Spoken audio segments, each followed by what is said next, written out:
আসসালামু আলাইকুম বন্ধুরা, তোমাদের জন্য নিয়ে এসেছি নতুন একটি ভিডিও, নতুন স্বাদের রেসিপি।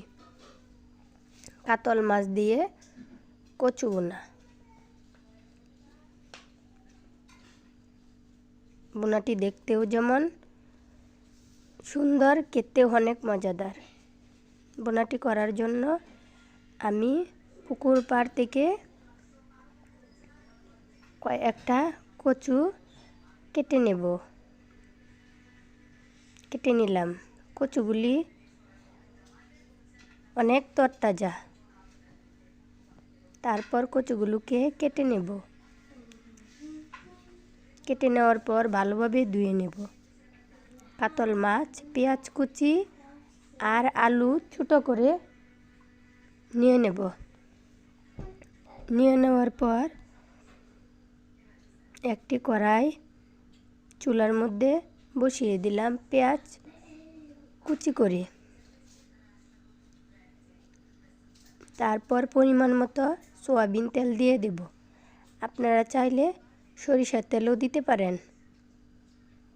আমি সয়াবিন তেল দিয়ে দিলাম।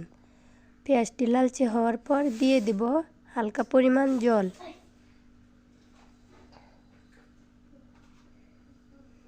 দিয়ে দেব হলুদ গুঁড়ো 1 চামচ, মরিচ গুঁড়ো 1 চামচ, দিয়ে দেব ধনে গুঁড়ো 1 চামচ, পরিমাণ মতো লবণ।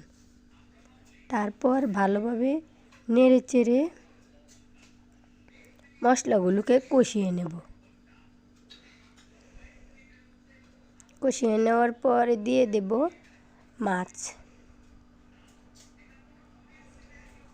মাছগুলোকে ভালোভাবে নেড়েচেড়ে নিয়ে নেব। তারপর হালকা পরিমাণ জল দিয়ে দেব। ঢাকনা দিয়ে ঢেকে দেব। চুলাটাকে মিডিয়াম আঁচে রেখে দেব। তারপর দিয়ে দেব আলু কুচি।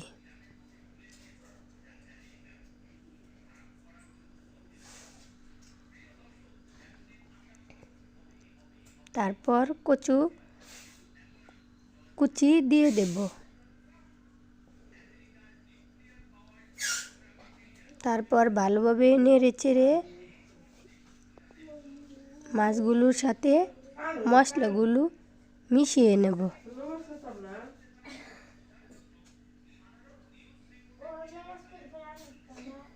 তারপর ঢাকনা দিয়ে ঢেকে দেব।